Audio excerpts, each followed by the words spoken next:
மஞ்சுளா அருள்மொழி வராங்க. அவங்களையும் உங்களில் பல பேருக்கு தெரியும். நம்ம ஜம்பிங் ஜன்வரி நடத்துகிறாங்க. அதற்கு வரக்கூடிய முக்கியமான தன்னார்வலரில் ஒருத்தர் மஞ்சுளா.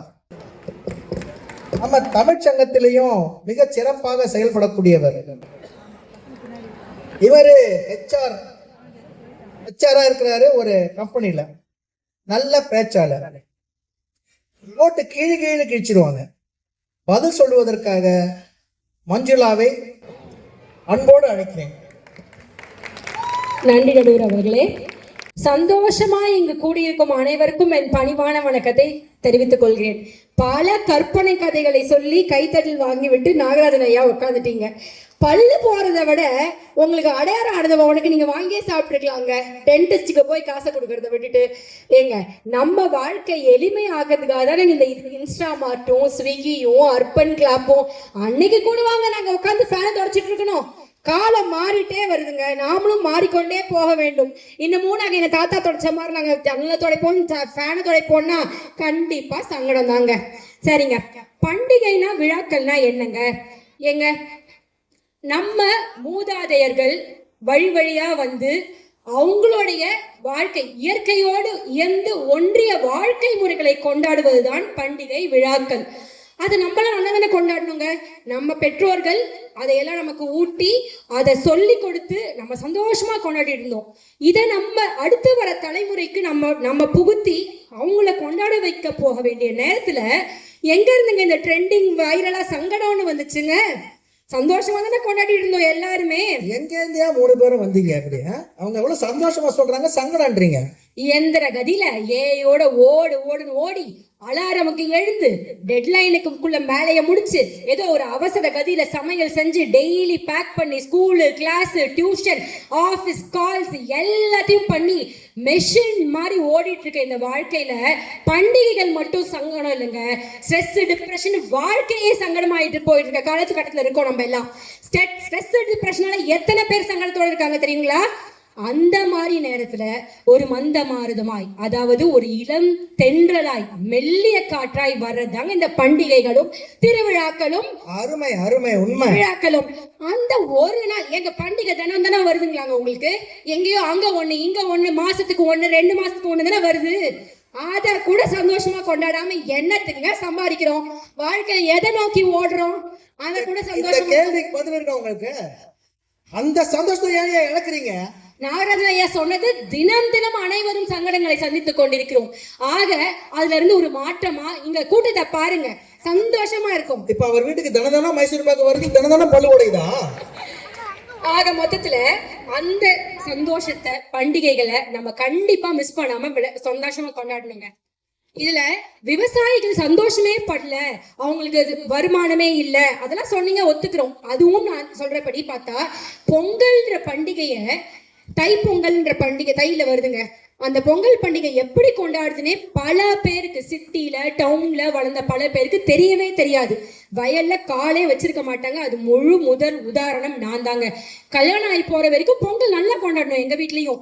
ஆனா அதே அடுத்த பக்கம் அந்த சைட்ல போய் பார்த்தாதான் தெரியுது. மாமியார் வீடு எனக்கு ஒரு கிராமத்துல தோட்டத்துல போய் பார்த்தா வீட்டு பொங்கல், பட்டி பொங்கல், மாட்டு பொங்கல் கோலாகலமா கொண்டாடுறாங்க விவசாயிங்க. அவங்களுக்கு கிடைச்ச அந்த 4 நாள் தாங்க அவங்களுக்கு அவ்வளவு திருப்தியா கொண்டாடிட்டு இருக்காங்க. அங்கெல்லாம் போய் பார்க்காம பச்சரிசி பச்சையா இல்லையான்னு வந்து கேள்வி கேட்டா என்ன அர்த்தம்? இதுக்குதான் இன்ஸ்டாமார்ட்லயே வாங்கி பொங்கலை சாப்பிட்டுருக்கலாம் பாயாசத்துக்கு பதில் நீங்க. ஆக அந்த மாதிரி கரும்பு கட்டி ஒரு மஞ்சள் தோரணம் போட்டு காப்பு கட்டுவாங்க. எத்தனை பேருக்கு தெரியும் காப்பு கட்டுறது? வேப்பிலை, ஆவாரம்பூ, பாலைப்பூ இது எல்லாத்தையும் பறிச்சு கட்டி அந்த முதல் நாளே சந்தோஷத்தோட குதூகலமா ஆரம்பிச்சிருவாங்க. இந்த பூ வகைகள்லாம் சொன்னதுக்காகவே இவங்களுக்கு வாகை மாலை சூடிடலாம் போல இருக்கு. நன்றி நடுவர் அவர்களே. இதெல்லாம் மூட்டி என் பிள்ளைங்க மாமனார் மாமியார் கூட சேர்ந்து காட்டுல போய் பறிச்சுட்டு வருவாங்க. நம்ம தான் நம்ம தலைமுறைக்கு அதை காமிக்கணுங்க. காமிக்காமையே உட்காந்து 9 மணிக்கு எந்திரிச்சாங்கன்னா நம்ம எழுந்திருந்து அதை வழியாக நாம் அடுத்த தலைமுறைக்கு கொண்டு வர அவர்களும் கண்டிப்பாக சந்தோஷமாக கொண்டாடுவார்கள்.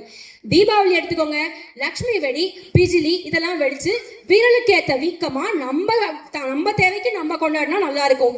அதே நீங்க கடனை வாங்கி 10,000 வாழா வடிச்சு அடுத்த தீபாவளி வரைக்கும் இஎம்ஐல அந்த கடனை கட்டினீங்கன்னா சங்கடமாக தான் இருக்கும். ஆக மொத்தத்துல அவங்க வருமானத்துக்கு தக்கபடி கண்டிப்பாக அவங்க வீட்டுல சந்தோஷமா கொண்டாடிக்கலாம். எப்ப இது சங்கடமாகுது தெரியுங்களா? அன்ரியாலிஸ்டிக் எக்ஸ்பெக்டேஷன்ஸ், தேவையில்லாத ஆடம்பரம், தேவையற்ற ஆசைகள். அவர் சொன்ன மாதிரி ஒரு வெடியை பற்ற வச்சுட்டு ரீல் போடணும், சோஷியல் மீடியாவில் ஷோ ஆஃப் பண்ணணும், அந்த கம்பேரிசன் ட்ராப்குள்ள போனா மட்டும்தாங்க சங்கடமாகும் நம்மளுக்கு. அருமை அருமை, மிகச்சரியாக சொன்னீர்கள். ஆக மொத்தத்துல ஒரு விழாக்களோ பண்டிகைகளோ இல்லாத ஒரு வீடு ஒரு ஊர் என்றது வேறு இல்லாத மரம் போலங்க, சிம்பிளா சொல்லணும்னா. அதனால பண்டிகைகளை சந்தோஷமா கொண்டாடுங்க. நம்ம பெற்றோர் நமக்கு தந்ததை அடுத்த தலைமுறைகளுக்கு புகுத்தி கடத்த வேண்டும். அந்த கடமை நம்மிடமே உள்ளது. இவ்வளோ காலமா சந்தோஷமா கொண்டாடினதை சங்கடம்னு ஆக்க வேண்டாங்க, நாமளும் சந்தோஷமா கொண்டாடிட்டு போயிடலாமே. நன்றி நடுவர் அவர்களே. ரொம்ப அருமையான ஒரு கருத்தை சொல்லியிருக்காங்க. இவங்க பயன்பட வேண்டுமோ அது அதற்கு பயன்படவில்லைன்னு சொல்றாங்க. புரியல சொல்லலாம். ஒரு வலை விரிக்கிறான் வேடன், மானுக்காக வலை விரிக்கிறான். அதுக்குள்ள என்னங்க இருக்கும்? மான் இருக்கும். விழுந்ததுன்னா மான் இருக்கும். ஒரு மீனவன் கடல்ல போய் மீனுக்காக வலை விரிக்கிறான். அந்த வலைக்குள்ள என்ன இருக்கும்? மீன் இருக்கும். கொசு வலைக்குள்ள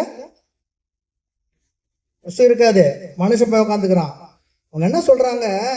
விரலுக்கேத்த வீக்கம் இல்லாம நீ கொசு வலைய மாதிரி விரிச்சுக்கிட்டு உள்ள போய் நீ உட்காந்துக்கிட்டா, சகடத்துக்குள்ள போய் நீ உட்காந்துக்கிட்டா சந்தோஷம் பாவம் பண்ணணும்னு கேட்கிறாங்க. நமக்கு தலைமுறையாக சந்தோஷமாக கொண்டாட வேண்டும் என்று கற்றுக் கொடுத்த அந்த நல்ல விழுமியங்களை அடுத்த தலைமுறைக்கு கடத்த வேண்டிய நாமே சங்கடம் என்று உட்கார்ந்து விடக்கூடாதுன்னு ஒரு அருமையான வார்த்தை வச்சிருக்கிறாங்க. எனக்கு என்ன இதுக்கு அப்புறம் பதில் வருமானு தெரியல, கொஞ்சம் வீக்கா இருக்கு இந்த அணி. ஆனா பதில் சொல்ல வரப்போறவங்க யாரு தெரியுங்களா? பேர்லயே பாரதி இருக்கு. அவங்க அனிதா பாரதி, மிகச்சிறந்த பேச்சாளர், நம்முடைய சங்கத்தினுடைய மேனாள் உதவி செயலர், தமிழ் பற்றாளர். இவங்க இருந்த ஊர் பக்கத்துல நிறைய இந்த பொங்கல் விழாலாம் கலந்து கொண்ட அனுபவத்தை பெற்றவர். அவரே வந்து சங்கடத்தை பத்தி பேச சொன்னா ரொம்ப அருமையான கருத்துக்கள் அவங்க கிட்ட இருக்குன்னு எனக்கு என்னவோ ஒரு உள் மனசு சொல்லுது. பார்ப்போம், வெயிட் பண்ணி வாருங்கள் அனிதா.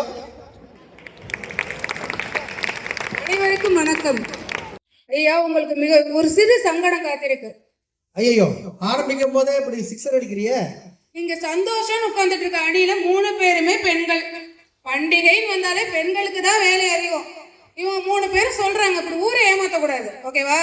சந்தோஷம் பொங்குன்னு சொல்றாங்க. ஆனா இந்த சந்தோஷம் கோபமா பொங்கும் போது வீட்டுக்காரருக்கு தான் தெரியும் எங்க பொங்குன்னு. அதை விட அந்த வைத்தியம் பார்க்குற டாக்டருக்கு தான் தெரியும் சந்தோஷம் பொங்கி இருக்கா சங்கடம் பொங்கி இருக்கான்னு. தோழி ஸ்ரீவித்யா சொன்னாங்க, நாங்க எல்லாமே தள்ளுபடியில வாங்குறோம். இப்படி தள்ளுபடியில வாங்கி கணவனும் மனைவியும் தள்ளுபடியாக இருந்தா சரி தோழி அவர்களே. இவங்க எல்லாம் சொல்ற மாதிரி விழாக்கள் என்னவோ கொண்டாட்டமா தான் கொண்டாடப்படுது. ஆனா இந்த கொண்டாட்டம் எத்தனை பேருக்கு சந்தோஷத்தை கொடுக்கும்னு நீங்க நினைக்கிறீங்க? என்னை பொறுத்த வரைக்கும் இந்த விழாக்கள் கொடுக்கிற சந்தோஷத்தை விட சங்கடங்கள் தான் அதிகம். அப்ப எல்லாம் பெரியவங்க சொல்லுவாங்க, காசை கரியாக்குறோம். இதை கேள்விப்பட்டதுண்டா நடுவர் அவர்களே? நிறைய கேள்விப்பட்டிருக்கேன், அதுக்கு அர்த்தம் தான் தெரியாது எனக்கு. நீங்க தீபாவளி அன்னைக்கு மறுநாள் வெளியில வந்ததே இல்ல போல இருக்கு. வந்திருக்கேனே, ஒண்ணுமே இல்ல. தீபாவளி அன்னைக்கு மறுநாள் வெளியில வந்து உங்க தெருவை அக்கம் பக்கம் சுத்தி பார்த்தாலே தெரியும். ஆமா, ஒரே காகித குப்பையா பட்டாசு குப்பையா இருக்கும். ஆமா, காசை எப்படி கரியாக்கி இருப்பாங்கன்னு. கறி அல்ல, கறி குவியலாக்கப்பட்டிருக்கும். ஓ, இதுதான் காசை கரியாக்குறதா? நீங்க சந்தோஷத்தை பெருக்க மாட்டீங்க, எருவைதான் பெருக்கணும், புரியுதா? இந்த காசை சம்பாதிக்கிறதுக்கு ஒவ்வொரு குடும்பத்தில் உள்ள ஆணோ பெண்ணோ இரவு பகலாக சம்பாதிச்சு இந்த காசை சில மணித்துளிகள்ல கரியாக்கிடுறோம். ரொம்ப நேரம் இல்ல, சில மணித்துளிகள்ல கரியாக்கிடுறோம். இது எப்படி ஆயிடுதுன்னா எல்லாருக்குள்ளயும் ஒரு போட்டியை உருவாக்கிறது. பக்கத்து வீட்டுக்காரரை விட நம்ம அதிகமா பட்டாசு வாங்கி வெடிக்கணுங்கிற மனப்பான்மையை உருவாக்கிடுது. இது எங்க போய் நிறுத்துது தெரியுமா? அடுத்த மாசம் மல்லிகை சாமா பள்ளி கல்வி கட்டணம் கட்ட முடியாத ஒருத்தர் கூட அடுத்த பிள்ளைகளை பார்த்து தன் குழந்தைகளும் சந்தோஷமா இருக்கணும்னு சொல்லி கடனை வாங்கியாவது பண்டிகையை கொண்டாடுறாரு. இது சந்தோஷத்தை ஏற்படுத்தும் நீங்க நினைக்கிறீங்க? இது உண்மைமா, 100% உண்மை. சங்கடத்தை தானே ஏற்படுத்தும். இது இந்த விழாக்கள்னால குடும்பத்துல மட்டும்தான் சங்கட நிலவுது நீங்க நினைக்கிறீங்களா? சமுதாயத்திலும் தான். சமுதாயம் என்பது என்ன? பல ஆயிரம் குடும்பங்களை உள்ளடக்கியதுதான் சமுதாயம். இந்த சமுதாயத்தை எப்படி நம்ம சங்கடப்படுத்துறோம் தெரியுமா? ஒண்ணுமே இல்லை. நம்ம அப்பார்ட்மெண்ட்ல எவ்வளோ வெடி வெடிக்கிறோம். அன்னைக்கு வெடியை வெடிச்சுட்டு இரவு உணவு சமைக்க வீட்டுக்காரமா அடுப்ப பத்த வைக்கும். அப்ப நெருப்ப பார்த்து கோவப்பட்டு சிகப்பா கொந்தளிக்கும். இது என்னன்னு யாருக்காவது தெரியுமா? காற்று மாசுபாடு. எவ்வளவு பேர் அப்சர்வ் பண்ணிருக்கீங்கன்னு தெரியல. இது உண்மை, 100% உண்மை. காற்று மாசுபடும் பொழுது, குறிப்பாக இதை போல புகை வரும் பொழுது நிச்சயமாக அந்த பிளேமே வந்து சிவப்பு கலர்ல தக தக தகன்னு எரியும். உண்மை. காற்று மாசுபடுதலின் வெளிப்பாடு. சரி, நம்ம ஆளுங்க காற்றை மட்டுமா மாசுபடுத்துறாங்க? இப்ப எல்லாம் பண்டிகைக்கு சிலைகள் வாங்கி கும்பிடுறது வந்து வழக்கமா இருக்கு. இந்த சிலைகளை ஏன் கொண்டு வந்தாங்க தெரியுமா? நம்மளோட பாரம்பரிய தொழில் செழுமை அடையணும்னு. ஆனா இன்னைக்கு என்ன நடக்குது தெரியுமா? பண்டிகை அன்னைக்கு ஒரு அப்பா குழந்தைய கூப்பிட்டுட்டு சந்தைக்கு போறாரு. அந்த குழந்தை சொல்லுது, களிமண்ணாலான இந்த சிலை வேண்டாம், கலர் கலரா மேக்கப் போட்டுட்டு இருக்க அந்த சிலை தான் வேணும்னு கேக்குது. மேக்கப் போட்டுட்டு இருக்க சிலையா? வண்ணம் பூசிய அதுக்கு காது ரோஸ் கலர்ல இருக்கும். ஒவ்வொரு கலர்லயும் பண்ணிருப்பாங்க ஒவ்வொரு பாகங்கள்ல. நீரின்றி அமையாது உலகம் சொல்லி கொடுக்க வேண்டிய நம்மளே தான் குழந்தை ஆசைப்படுதுன்னு ரசாயன கலவையிலான அந்த சிலைகளை வாங்கி எங்க கொண்ட கரைக்கிறோம்? நீர் நிலைகள்ல. இங்க எதை மாசுபடுத்துறோம்? நீரை மாசுபடுத்துறோம். வருத்தப்பட வேண்டிய ஒரு விஷயம். மஞ்சு சொன்னாங்க, பண்டிகை என்ன தினமா வருதுன்னு கேட்டீங்க. தினம் வருதுனமோ உங்களுக்கு எல்லாம் சந்தோஷம் தான். ஆனா ஒருத்தருக்கு மிகப்பெரிய சங்கடத்தை ஏற்படுத்தும். அது யாருக்கு தெரியுமா நடுவர் அவர்களே? உங்களுக்கு கண்டிப்பா தெரிஞ்சிருக்கணும். அப்படியா? ஒரு குடும்பத்தில் உள்ள சர்க்கரை நோயாளிக்கு. ஆமாமா, அது போய் பப்ளிக் பிளேஸ்ல சொல்லணும். இவனுக்கு பொங்கல் கொடுக்காதன்னு சொல்லணும். அதானே? அதுல ஒரு சந்தோஷம் நடுவர் அவர்களே. ஒண்ணுமே இல்லை. இந்த சர்க்கரை நோயாளி எல்லாருமே காலையில நடைபயிற்சி போறது என்ன, கொய்யா தண்ணி குடிக்கிறது என்ன, வெந்தய தண்ணி குடிக்கிறதுன்னு தன்னோட சர்க்கரை அளவு கம்பீரமா வச்சிருப்பாரு. அவருக்கு எப்ப சங்கடம் ஏற்படும் தெரியுமா? பண்டிகை அன்னைக்கு காலையில இலையில உட்காருவாரு. அப்ப வீட்டுக்காரம்மா வந்து சக்கரை பொங்கலையோ லட்டையோ வைக்கும். அப்ப ஏற்படும் அவருக்கு சங்கடம். அதுல அந்த வீட்டுக்காரம்மா வேற சொல்லும், ஒரு நாள் தானே சாப்பிடுங்க, நமக்கு என்ன ஒரு பண்டிகையா வருது, அடுக்கடுக்கால பண்டிகையா வருது. இது லாஸ்ட்ல அவரை எங்க போய் உட்கார வைக்கும்? மருத்துவமனையில. இப்படி உணவே மருந்திருக்க காலம், மருந்துன்னு சொல்ற காலம் போய் இன்னைக்கு மருந்தே உணவுங்கிற காலத்துக்கு நம்ம தள்ளப்பட்டிருக்கோம்.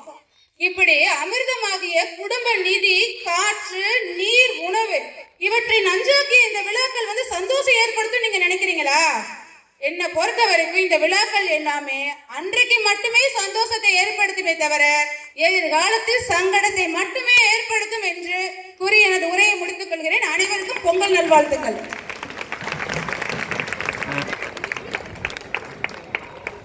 ரொம்ப சிறப்பான கருத்துல சொல்லியிருக்காங்க. மஞ்சுளா பேசின பிறகு இவங்க அணி ரொம்ப வீக்கா இருக்குன்னு நினைச்சேன் நான். ஆனா உன் ஜட்ஜ்மெண்ட் தப்பியான்னு சொல்லிட்டு மிக அருமையான வாதங்களை வச்சிருக்கிறாங்க. அவங்க சொன்ன ஒரு 3 கருத்து மிக முக்கியமான கருத்து, இந்த பட்டிமன்றம் கணக்கில் எடுக்க வேண்டிய கருத்துக்கள். 1, நம்ம சுற்றுப்புற சூழலை, நீரை மாசுபடுத்துகிறோம். உண்மை, யாரும் மறுக்க முடியாது. அது பொதுவாக நடந்தாலும் விழா காலங்களில் கொஞ்சம் அதிகமாகவே நடக்குது அப்படின்றத சுட்டி காமிச்சிருக்காங்க. அது போலவே இந்த காசை கரியாக்குறதுன்னு இருக்கிற ஒரு பாயிண்ட் இருக்கு இல்லையா? நிச்சயமாக கவனிக்க வேண்டிய, கவனத்துக்கு கொள்ள வேண்டிய ஒரு மிக முக்கியமான கருத்தை அவங்க சொல்லியிருக்கிறாங்க. இதையெல்லாம் கணக்கில் எடுத்துக்கொண்டு சீர்தூக்கி பார்க்கும் பொழுது உங்களை நம்பி இந்த நடுவர் சீட்டில் வந்து உட்காந்து, ஆனால் நீங்கள் எல்லாம் சேர்ந்து 6 பேருக்கும் கைத்தட்டி என்ன நடுத்தர நிப்பாட்டிட்டீங்க. உங்கள் கைத்தட்டை வச்சு நான் முடிவெடுக்க முடியாத சூழலை உருவாக்கிட்டீங்க. எல்லாருக்கும் நல்லா ரசித்து கைத்தட்டி இருக்கிறீங்க. அதிகமான கைத்தட்டல் நாகராஜன் ஐயா வாங்கினார் என்பது உண்மையாக இருந்தாலும் எல்லாருக்கும் பூர்வால நான் கடந்த 2 வருடங்களாக கவனித்து வருவது, நல்ல ரசிகர்களை கொண்டிருக்கக்கூடிய மிகச்சிறந்த குடியிருப்புகளில் தலையாய குடியிருப்பு நம்மளுடைய பூர்வ குடியிருப்பு. நல்லது எது நடந்தாலும் ரசிக்கக்கூடிய நல்ல மனம் கொண்ட உறவுகள் இங்க இருக்கிறாங்கன்றதுக்கு அத்தாட்சி நீங்க கொடுத்த கருவொலிகள். தீர்ப்புக்கு வரதுக்கு முன்னாடி ஒரு 2 விஷயத்தை சொல்லி விடுகிறேன். இந்த 6 பேருமே, குறிப்பாக 2 பேர் பட்டிமன்றத்துக்கு புதியவர்கள், மேடைக்கு புதியவர்கள். 2 வருடங்களாக அதற்கு முன்னாடி யாருமே மேடை ஏறி பழக்கம் இல்லாதவர்கள். இங்கு வந்து மிகச்சிறப்பாக தொழில்முறை பட்டிமன்ற பேச்சாளர்களுக்கு இணையாக இவர்கள் பேசுகிறார்கள் என்று சொன்னால் அதற்கு நான் ரொம்ப மகிழ்ச்சியோடு சொல்லக்கூடிய ஒரு விஷயம், தமிழ்ச்சங்கம் அதற்கு முன்கை எடுத்திருக்கிறது. அவர்களுக்கு குரல் தேர்வு நடத்தி அவர்களை தேர்ந்தெடுத்து பயிற்சி கொடுத்து அவர்களை பேச்சாளர்களாக, பாடகர்களாக, மெல்லிசை பாடகர்களாக உருவாக்கி இருக்கிறது.